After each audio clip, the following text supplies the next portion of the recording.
Right, I'm pleased to welcome with me Jude Southerland Kessler and Scott McKinley. Two people have some incredible skills, as we're going to discover. But let's start off with my good friend Jude over there. Tell, if those who don't know who you are, and shame on them if they don't, explain to us the whole thing behind the John Lennon series. Well, first of all, thanks to Dave, I am an honorary Scouser. I have been to Liverpool 7 times, and the first time that I came to Liverpool in 1993, I looked very much like an outsider, and I did not understand anything anyone said. That the lady at breakfast the first morning said, "Want cooked?" I said, "What? Want cooked?" Okay, I have no idea what you're saying. And I very quickly learned, studied, scoused, changed my appearance, changed the next time that I came back to Liverpool in 1994. People were asking me directions. Yes, Liverpool is the one place on the face of the earth, because my husband and I have moved 32 times. It is the one and the only place on the face of the earth that I feel at home. There's something about the way your heels hit the pavement, and when they do, you feel home. This is where I belong. That is, one day walking down Renshaw and Ronley, I got that feeling. It was like, this is it. This is where I belong. And I miss it so much. And we are coming back again very soon, because we're coming to Ireland as well. And I'm really looking forward to it. The John Lennon series is going to be a series of 9 big, fat, and I mean fat books that take you through the life of John Lennon and, of course, his mates, the Beatles, almost day by day. Literally, the volume I'm working on right now is the end of 1965 and 66, and we have been in the studio creating Rubber Soul day by day by day by day. I wish they would get this LP done so we can get back to some fun stuff besides faders and what amp they're using. And oh, please rescue me from the studio. But we really go almost day by day. You read it like a story.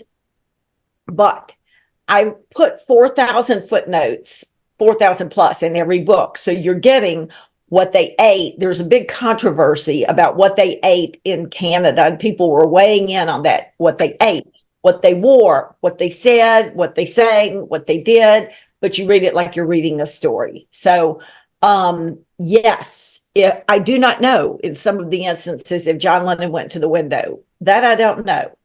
I don't know if he wadded up a piece of paper and threw it away. That I don't know. That part is left to the imagination. But the rest of it, what they said and they did and all of that, is the real deal. So it's what I've been doing with my life for the last 36 years. Almost, we're coming up on 37 years.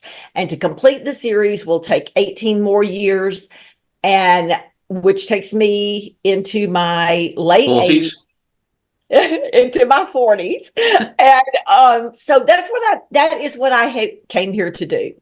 And I have loved doing it. I have met the best people. And Dave Bedford is one of the, I told Scott before this, I said, you're going to love Dave Bedford. He is one of the true, great, sweet, kind, good people on the face of this earth. So thank you for having me. Not a problem. I'll send you a bank account so you can pay the bill later. No, it's great. It's one of those things over the years, because we've met up at so many different festivals. We have this lovely Beatles author family who, there's no sense of competition. Everybody helps everybody else. It's so quite a unique thing it's almost impossible to describe, that we all support each other. And if we sell one of our books, say, by the way, have you spoken to? And just whoever's next to you, say, go and buy their book as well. And I love what you've done. And now let's do just a quick summary of each of the books, so people can understand. Like you said, you are the queen of the footnote, aren't you? Yes. And that's for a reason. That's for a reason, because people, when I did the first book, I didn't understand that there was this thing called fan fiction. Never heard of fan fiction. Yeah. And I didn't know it existed. So I put my sources for each chapter at the back of the book. And I thought, well, that'll suffice. People will know that's where I got all this information from. And then they're like, oh, this is fiction. So then I thought, okay, I got to start documenting. So then the next book, there were like 500 footnotes, and they're like, oh, well, what about this? Did you make up that? Did you make up this? So then the next book, there were several thousand footnotes. Now almost every sentence is a very slow process because I keyboard a sentence and then I footnote it, and then the next sentence, and then I footnote it. Sometimes I go crazy and I do a whole paragraph or 2 paragraphs without footnoting it. And then I'm like, oh, you gotta be kidding me. I gotta go back and find all the sources again. So I do that as little as possible. But, you know, the book number 1 is from John's birth until they are offered a loose managerial agreement by Brian in December of 1961, and they're getting ready to leave Liverpool behind them. It has formed them. It has shaped them. It has made them who they are.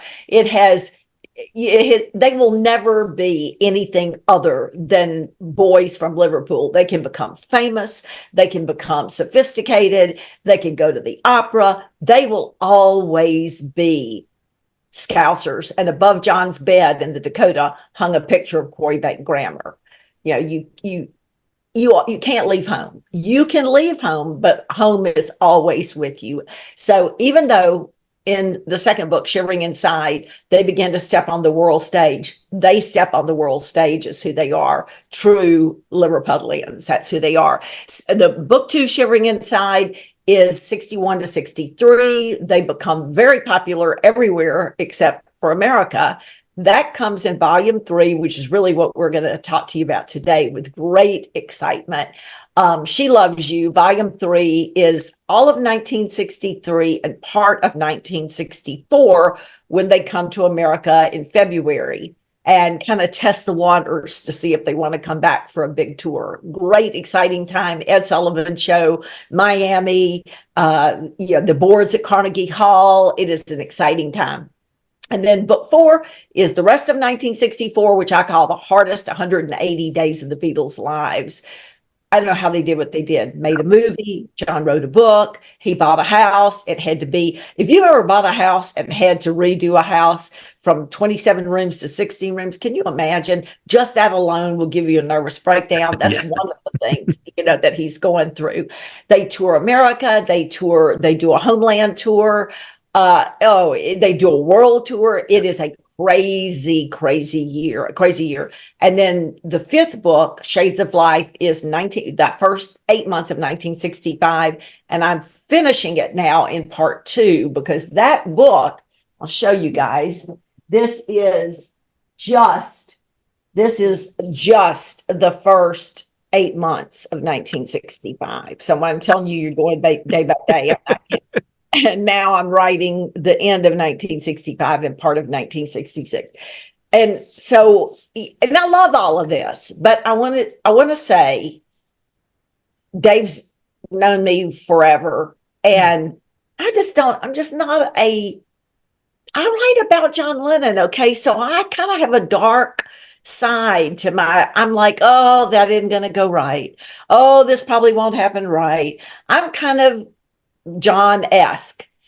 And I can get depressed and I can get down, and I'm just not a really happy, bubbly, bursting with love kind of person. But about a year ago, a miraculous thing happened to me while I was out watering the yard. And I found out about audiobooks, and I found out about this guy that did Jay Bergen's Lennon, the Mobster and the Lawyer. He did the audiobook for this wonderful book by Jay Bergen. That's fantastic, yeah. So good. What you never get in Beatles books? You never get new material because it's happened. So you got to tell the same story. I mean, you may tweak it here, correct it there, but it's still going to be the same story. This was material that Jay Bergen was keeping in his garage. And he got it out of the box and said, I think I might write a story about it. Yeah. So it's stuff you've never heard before. So the man that did the audiobook for Jay sent me a link to the audiobook. I'm like, do I want to hear an audiobook? I love to read. I love to turn the pages. So I'm watering for an hour at night in the heat of a Louisiana summer, and I start to listen to this audiobook. I'm like, okay, crapola. This guy isn't good at doing John Lennon. He's freaking John Lennon. Yeah. He's John, and I am picky. People do John in various tribute bands, and I get so mad. I was so mad at a tribute band lately. I went and cried in the bathroom. That's how mad I was about it, because they make John into this clown, this, scratch the sideburns and do the leg. And he wasn't a clown. He's a serious guy, and he had brilliant and a great mind and a genius. He's not funny. I mean, he can be funny, but he's not a funny clown. And this guy was, for example, John would always say, if he's getting ready to say no, he wouldn't say no. He'd say, nah, no. It's his thing. Nah, no. Okay, I didn't put that in my book. But this man reading this audiobook said, nah, no. And I was like, oh my gosh. So I called him and said, can you do George? He said, oh yeah, I'm great at George. Can you do Ringo? Okay. Can you do Brian Epstein? Can you do Cynthia? Because look, if you can do John's deep voice, how are you going to do Cynthia? He could, he did, and the rest is history. And I'm excited about something for the first time. I'm so excited. He did the audiobook of this one, She Loves You, 1963 and part of 1964. And he convinced me that we should not put this out without doing a prelude, which gave you the synopsis of book 1, and doing another hour prelude that gave you the synopsis of book 2, so that you didn't step in blindly. You stepped in after knowing what was going on. And so I had to write those because I didn't have that. And wow, I don't know. It really it changed my life. I'm like really happy about something. That's fantastic. Well, I have to say that over the last probably 5 or 6 years, I don't get a lot of time to read unless I'm picking up for research. But I spend my time on audiobooks. So that's why this is perfect for me, because every night I'm listening to an audiobook. When I'm out driving, I'm listening to an audiobook. All Beatles related, of course. And that's how I've come to enjoy books so much more, so that my eyes have got to rest and I'm listening. And I absolutely love listening to them. But I have to say, Scott, you haven't created an audiobook. What the two of you have created is a radio drama. This is so much more than an audiobook. And having listened to it, Jude, I completely understand where you're coming from on this, of hearing John Lennon talking to you. So because I've got this love of audiobooks and you've researched all these voices, Scott, tell me, how long does it take to prepare to record an audiobook? It's not like pick a book up, sit in front of a mic and just read it. What goes into it? You don't do that, although you do need to read it, of course, ahead of time. Excuse me. For most audiobooks, you do a little bit of prep, at least, just to settle on the right character voices you want to use for any fictional lines that there are. If it's a nonfiction book, you've always hoped for some dialogue to liven a nonfiction book up. And with a novel, it's all voices, but I prefer nonfiction normally. So this one was rich with voices, and I really enjoyed it. This took a long time because as opposed to just doing character voices and then keeping in character with those voices, I have to recreate voices that people know very well in quite a lot of cases. and therefore I have to at least give the right impression, so that even if I'm not trying to do an impression, at least it won't take you out of the story of what's going on. So it took quite a lot of doing it again and again and again to make sure that I get it right. I was listening to YouTube clips of the different people in the book pretty much before every single time I sat down at the mic, just to hone in on it for any that weren't already in my head. Fortunately, John Lennon, I spent so many years just listening to dialogue in A Hard Day's Night, and the Beatles' Christmas album, for instance, where you get all dialogue and a little bit of music and fun. So tell us a little bit about your background. How long have you been doing this? Well, I've been reading out loud and voices and things like that for most of my life. Even starting back when I was a kid and tape recording A Hard Day's Night off the television in the years before they had VCRs, and then playing it again and again and again at night when I would listen to it, just like nowadays you listen to an audiobook. But professionally, I've only been doing it for about 3 or 4 years. And so I don't have that many completed audiobooks, but I've certainly got quite a few that I did earlier that weren't done professionally. And so professionally, I've been doing it for about 3 or 4 years. So when you first got a copy of Jude's book, you must have thought, oh, I'm going to do all of that. Well, I knew it was long already. I've been going to Beatlefest. I happen to be lucky that I do audiobooks. That's my job, and voice work, commercial work, doing voices for audio dramas, things like that. But I also happen to be a Beatles fan from way back when. And so I was already familiar with her books just through going to Beatlefest, or the Fest for Beatle fans in New York primarily. So, Jude, it was a bit daunting, yeah. I can imagine. It's a big thing to do. As you say, you've done Jay Bergen's book, but yes, but becoming almost in a persona, probably 4 of the most famous people who've ever lived. Right, that is quite an onerous task.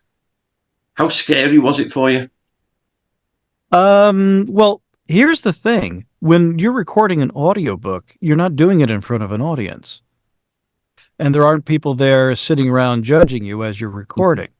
So I'm able to play it back and get a good idea of just how close I am in both the voicing as well as just acting, as to whether it's I'm doing a convincing role of what's going on in the scene, and am I reading it correctly?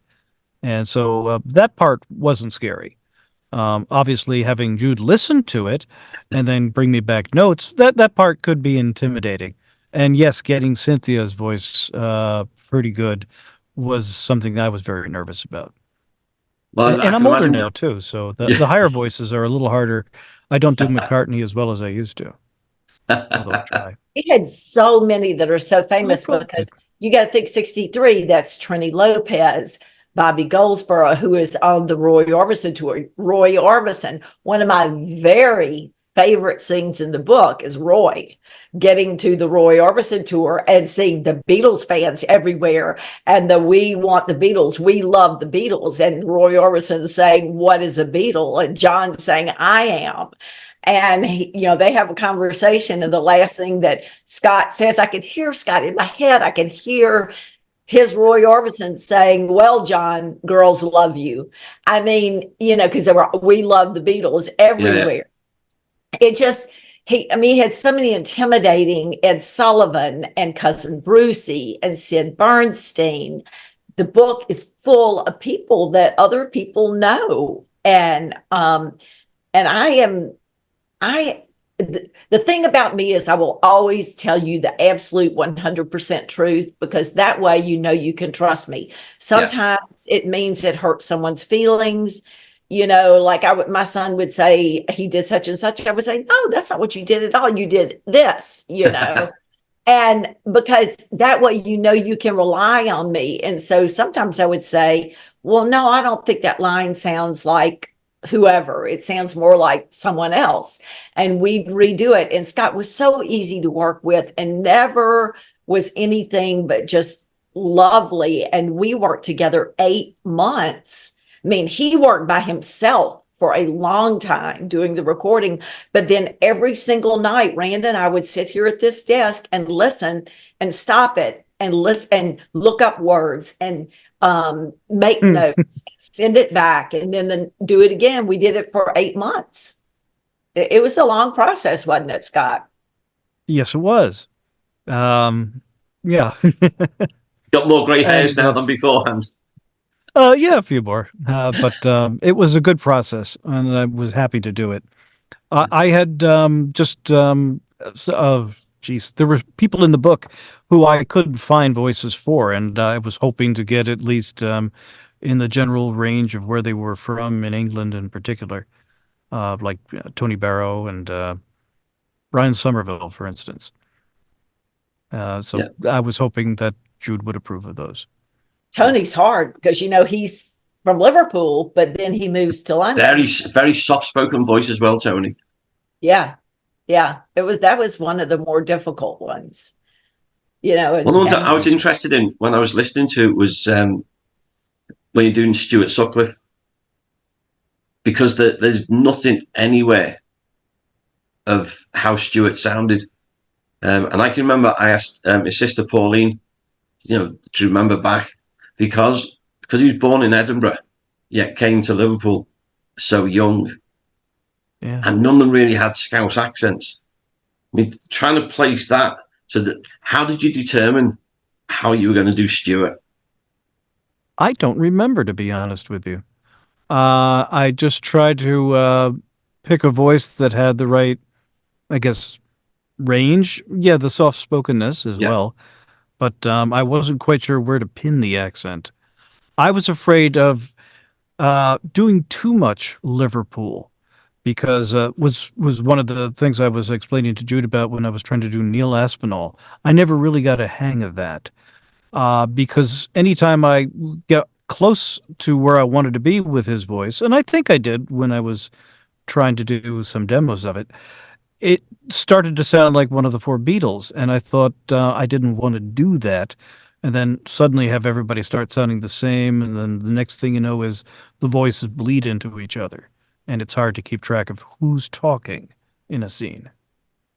Well, that's what I was wondering, because when you've got so much dialogue, even between a small group of 4 or 5 people there, you've got to skip from voice to voice and do all that. And I don't know how you did it. I really don't. It's a full credit to you. Well, with the 4 Beatles, it's not that difficult if you already have them in your head speaking to each other. But yes, if you put in extra people, that gets a little difficult, and then I do a lot of retakes and a lot of editing. I think Ringo was one of the hardest because, people can cartoon Ringo and it becomes too much. They over dramatize Ringo's voice. But to do the real Ringo is difficult. You have to catch that intonation. I think he's one of the, my Paul is pretty bad, but Paul is great. My Paul sounds a lot like Mickey Mouse, I think. I'm glad I don't have to read these anymore, because you remember me doing the various Beatles, Dave. It wasn't good. Let's move on from that one quickly. So, Scott, how many voices did you do? And how many different voices in the end? I'm trying to remember. I did keep a list of all the different voices that I would have to do.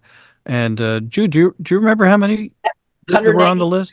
183. 183. Now, that includes a lot of roles that didn't have to distinguish very much between them. So, for instance, you've had a lot of reporters from America and reporters from Britain. And I could more or less make most of them sound the same, as long as they didn't have to pop out, like Cousin Brucey, from the U.S. So it was more or less boiled down to maybe about 50, 60 who had to have distinctive voices or that had more than one scene. And therefore, you don't want them to sound completely different between chapter 8 and chapter 20. People wouldn't recognize or try to figure out what you're doing. And there was Lillian Powell and Mimi. That was a challenge, So, I mean, the thing that worried me most was he can really do these men's voices, but is he going to be able to be believable?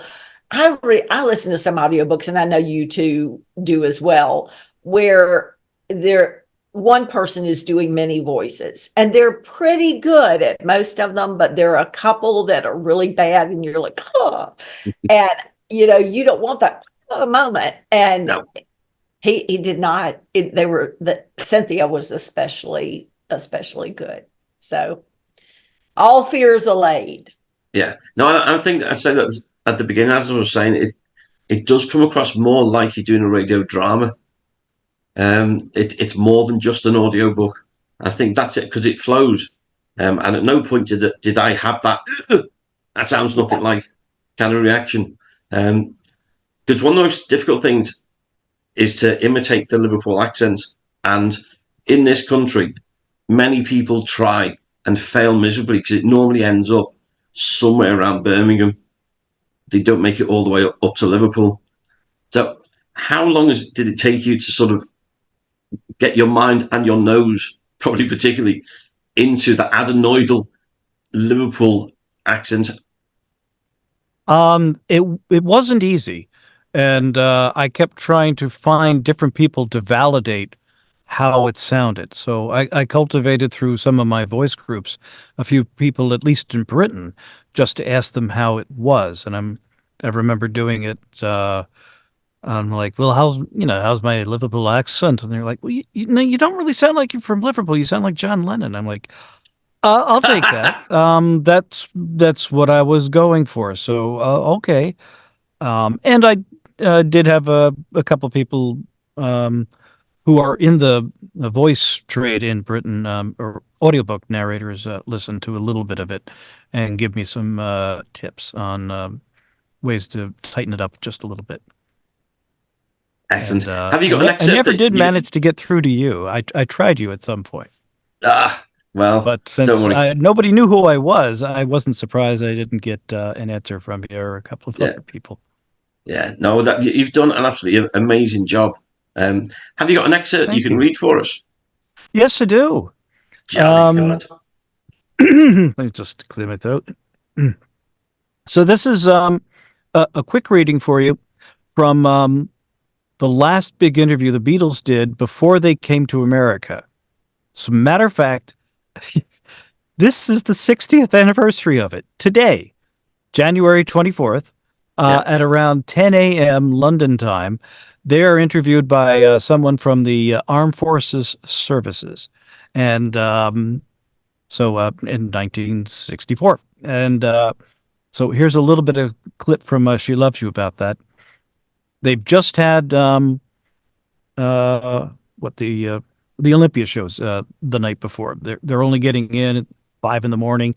They're in bed. John's had like an hour or two of sleep, and then George comes in. He goes, "Hey, get dressed." George flipped on the bedroom light. "Bit overdue with that American Forces Network thingy. The reporter's been waiting in Brian's suite over an hour." "Says who?" John grabbed his robe and got up anyway. "Says Neil. And really," says Somerville, "but Eppie's holding the hound at bay." "And who's this American Forces reporter? Anyone we know?" "Nah, some whack named Harold Kelly. But he's all right. Says we can wear our bathrobes. And breakfast while we interview.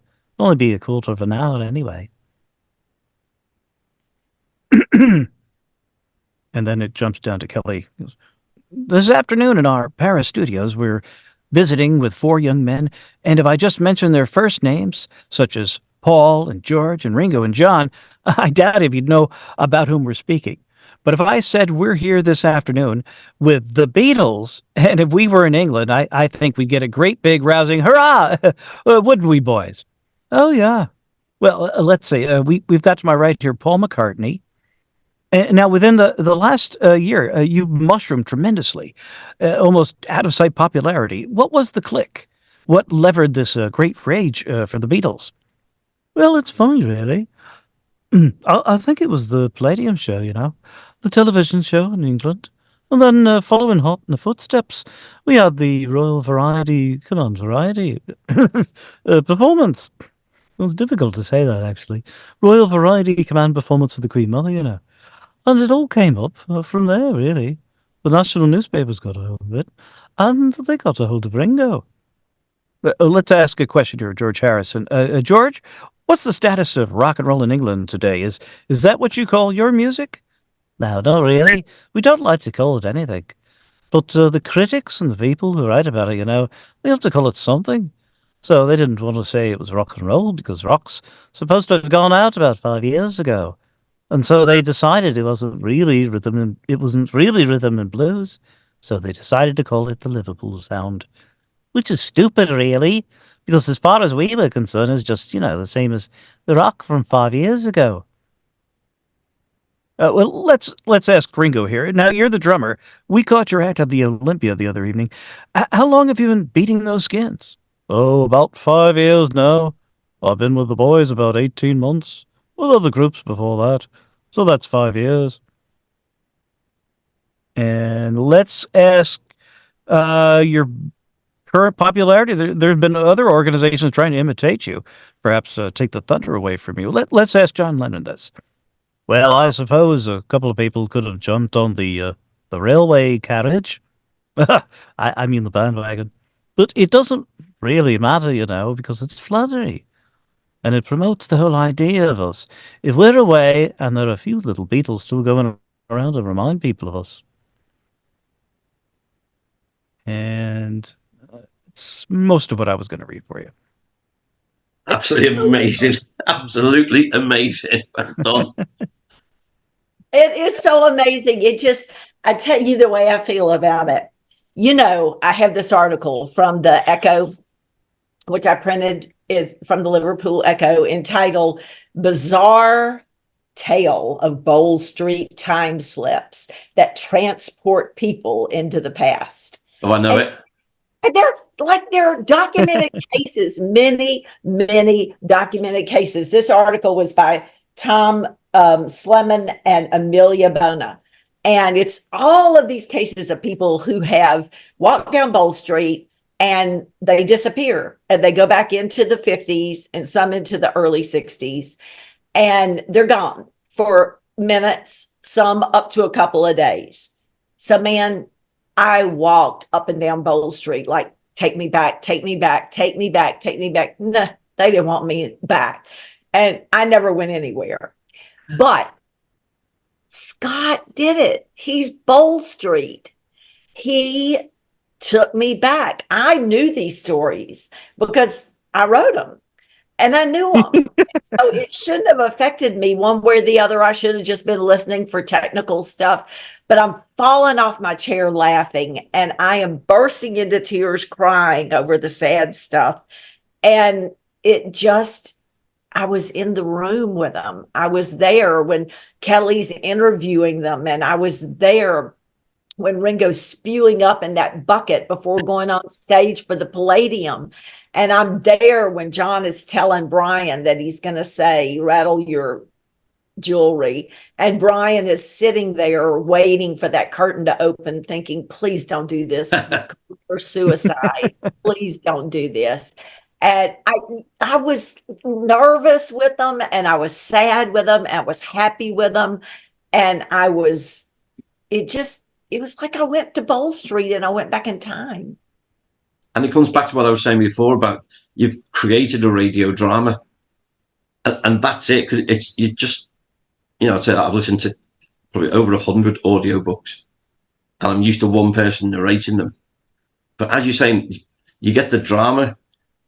The time you must have spent even just getting the right emphasis on a quote, or even just in the narrative, but it takes you there, and it's real. And I think that's why I love audiobooks.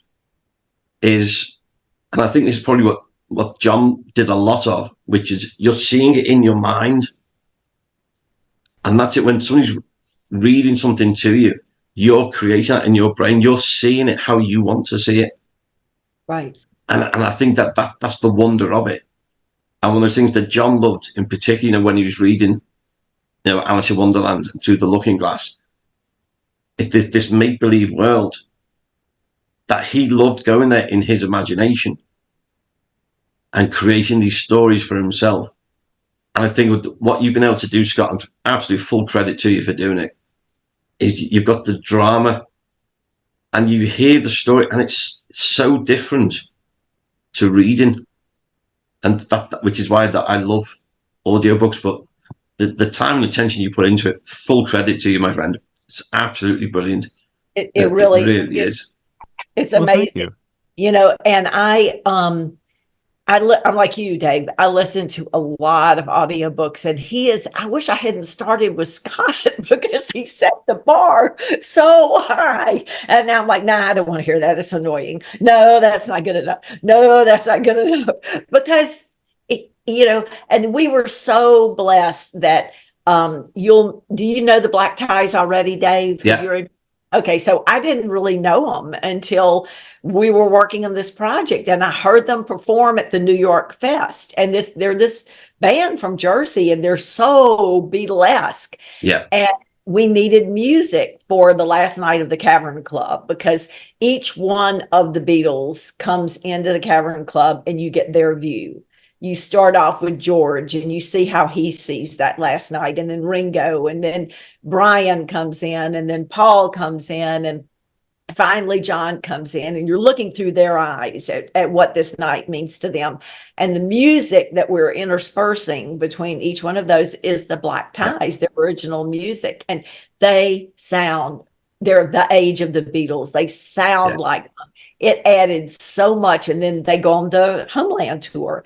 And when they are traveling from city to city to city to city, while you can just see them in the van, they're traveling, the Black Ties come on. And that really added. And then my husband, Rand, wrote original music for the beginning of the book and the ending of the book. And it just is, like you say, it turned it into more of an audio drama than an audio book. And it just, all the pieces came together. And I don't know, just am so proud of what Scott did. And I want to shout it from the rooftops. Yeah, no, I'm with you completely. I absolutely love listening to it. I really have. And it's also because 63 is such an important year. Yeah.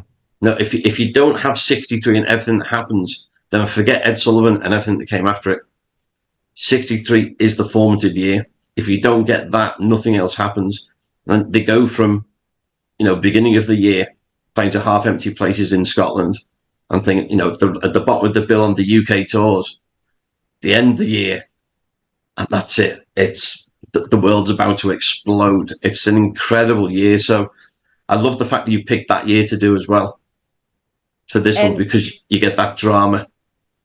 Scott convinced me to read the notes at the end of the chapter. Now, if you don't want to hear the notes, like if you're like, I don't really want to know, like on Paul's birthday, there's a big thing about, is it Auntie Jen with a J or Auntie Jen with a G? Is it Denis Lane or Huskinson Street? Is it 147 Denis Lane or is it 149 Denis Lane? Because everybody's got an opinion. We took every single person that ever wrote about it, and I talk about, let's get to the truth of what really happened. If you want to hear that, you don't care, skip. And you can just hear the book. You don't have to hear the notes. You did a nice job of boiling all the footnotes and everything down to readable passages. Yeah. With your very distinctive and sweet voice, which is a nice counterbalance to mine. And so I thought that was important. And I do have friends who listened to the book who liked what you did. And they I didn't know that. They liked all the tidbits and all that. And they could either skip it and come back to it or play it My sister-in-law, for instance, always insisted on like playing it right after, so she would hear where all the story bits came from. So Yeah, I Terry think it Crane, we works. laugh because Terry Crane says, I decided I was just going to listen to the book straight through. Wasn't going to listen to the notes. He's already read the book.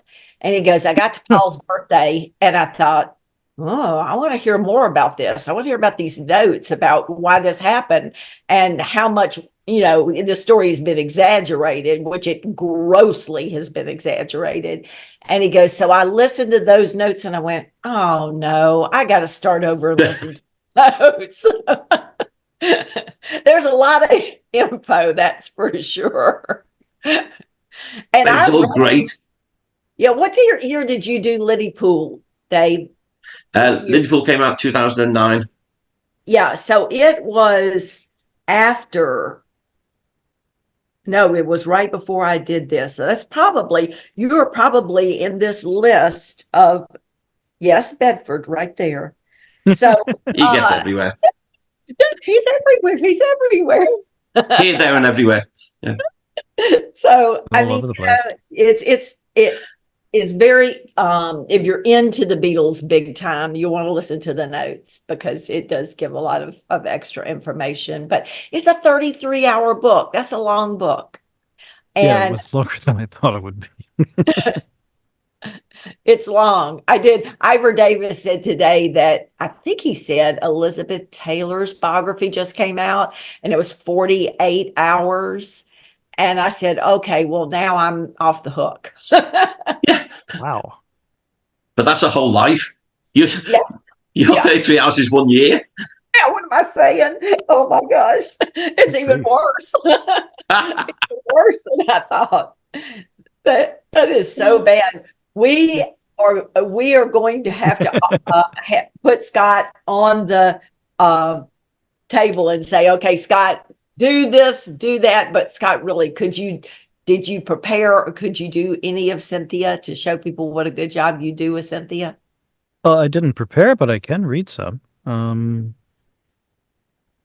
She See if has I a can find a little good bit of a chapter. list, which I did not know. I did not realize that she has a little, I listened to her afterwards and I could Nice. hear it, but I Yeah. did not know it. And he studied her voice and said that she's got this little, and he can really, really capture it. I'd never noticed that.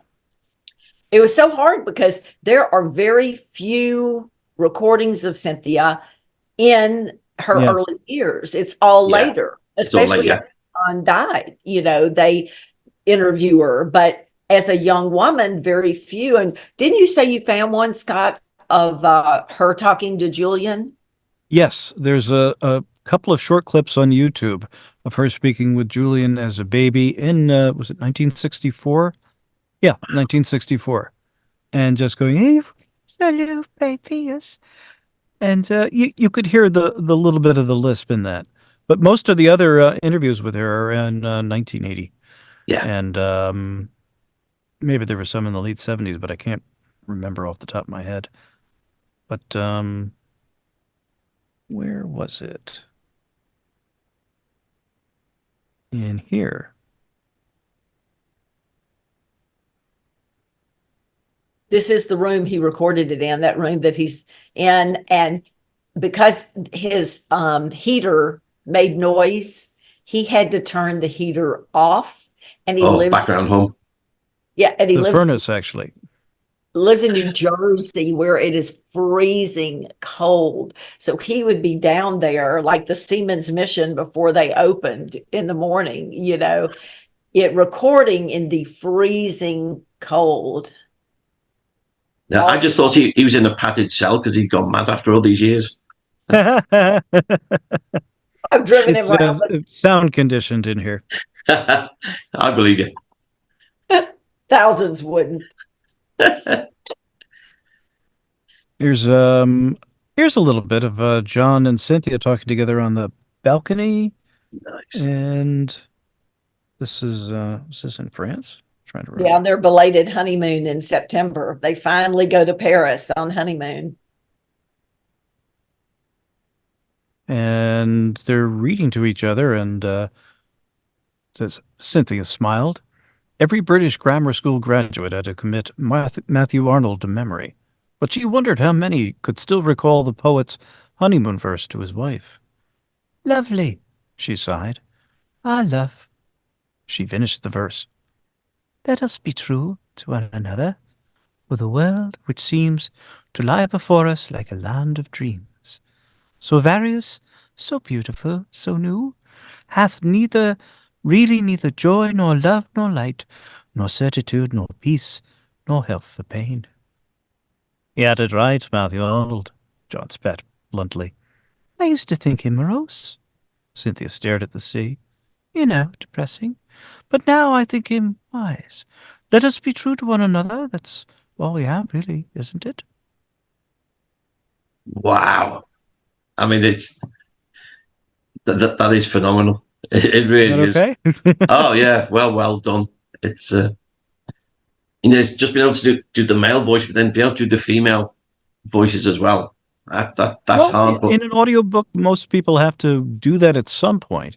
yeah, And as long as you don't go off into, trying to sound like a pepper pot or a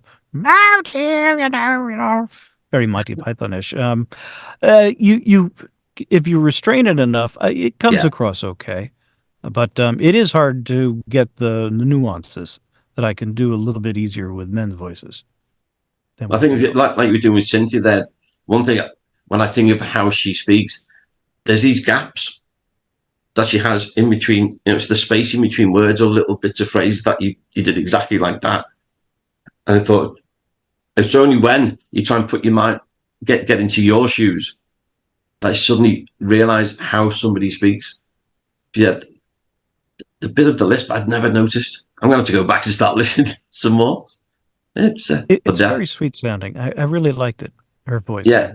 Oh, she has a lovely, soothing voice, and particularly as you're saying, you can imagine, if she was talking to Julian, what kind of a loving, motherly voice to pass on That's to your one of the child. nicest things about Jude's book, actually, is the fact that Cynthia is more of a main person rather than just, John had a first wife. Her name was Cynthia. And she's very much aware of what's going on in the book. And it comes through more than in most books, Yeah, especially this period. yeah. So No, It's, and she's so important, isn't she? yeah, the book is dedicated to her, and obviously, they wrote "She Loves You" during that time frame, but the truth is, she loves you, John. I mean, she did, and Oh yeah, when they go on the first North American tour, both Larry Kane and Art Schreiber said that John called her every single night in 64, not so much in 1965. Things had begun to go awry, but in yeah. 64, because she was his piece, she would bolster him. She would say, "You're fine. You're doing great. I know everyone loves you." She was the place she was that battery recharger, get that charge, be able to go again. It's John's insecurities again, isn't it? Yeah. You're getting all that adulation and attention, and she could just be there as the foundation, just there, just reassuring him. And yeah, I think, as you were saying, Scott, she gets left out of so many biographies and stories. To think, oh yeah, she was just in the background, but they loved each other. Or most authors write of her as if she's in the way of the story. Yeah, And so they're like, Cynthia was there, she was in the way, and and then they continue on with whatever's going on without her, and just the pain that must have caused. And John, as someone who's devoted to her at this time, oh, comes completely. through, which it doesn't in most other books either. Yeah. No, I think that's one of the beauties of the writing style that you've got, Jude, of all this incredible research, but then by creating the conversations, and you get to hear and see the real people. They're not just these four icons up on a pedestal somewhere, but there's humanity in it. And I think that's what this project of creating the audiobook brings them to life. These were human beings, not fallible. It's a drama, and I think that's the beauty of this, which combines, the amazing books that you've been writing, and then with Scott's talents. It's just phenomenal. So obviously the big question is, are you going to do this with the other books? We're hoping. Scott already has volume 4 and he's already charting it out. We just need people to buy the audio book. I never say, oh, please buy my books. If someone wants to buy them, great. If they don't want to buy them, great. I came to do this. I didn't come to make money. I don't want to make money. I just want to, make enough to do the next book. And fortunately, my parents left me some money to keep these John Lennon books going for the rest of my life and to finish the series. But this is one time when I say to people, give this a try, because it truly is something. If you're a Beatles fan, it truly is something that you will fall in love with. You will. I can't listen to it to fall asleep at night because I get so excited that I can't sleep. You don't sleep anyway. Once in a while, but I'm like, oh my gosh, this is so good. It's so good. We would love to do the whole series. We would love to, but we'll just have to listen to the will of the people. Yeah. Okay. So then this is the important bit. How do people buy the audiobook? Where do you get it from? Every single platform that carries audiobooks, Spotify, Audible, Chirp, every single one. It's on 28, Scott, different platforms. Is that right? It is. We didn't go exclusive with Audible, so that it's available through most platforms wherever you get your audiobooks from. You want to get it from Barnes & Noble? You can. It's also available from iTunes, for instance. So if you're an Apple user, there you go. It's a nice, inexpensive way to put another audiobook on your device, whether it's your iPhone or your iPad. And I think it comes out to be 50 cents an hour. That's what it comes out to be. You can't get entertainment for 50 cents an hour. And it really, I'm at the point where I would say, I will give you your money back if you don't like it. But, there are crazy people out there that would just say they did like the money back. But it as Justin Wilson of Louisiana used to say, I guarantee Scott R. McKinley he is your Bowl Street. He will take you back. I promise. And having listened to it, absolutely fantastic. I really enjoyed it. I really did. It's so much more, as I was saying, than just an audiobook. It's fabulous. It brought it to life. It really did. And are the links on your website, Jude, as well? They are. And you can listen to a sample chapter. And on my Facebook page, there's sample chapters. But and we change the sample chapter like every couple of months so people can hear different things. But it's a 5-minute sample, and they just try it out. I really think people are in for a treat. Definitely. This isn't just somebody reading it out loud off a page. Some audiobooks just sound like somebody who's bored, who is hired to read to you and have it done as quickly as possible without being interested. They just they have a pleasant voice, but they're not involved in it. And neither are you, because you'll soon tune it out and then you'll use it to fall asleep with. I didn't want to do that. Yeah, well, you didn't. Come to life. Yeah, you did a wonderful job. So I'll make sure we'll put some links on this when it goes onto YouTube, and I'll share it around social media and stuff.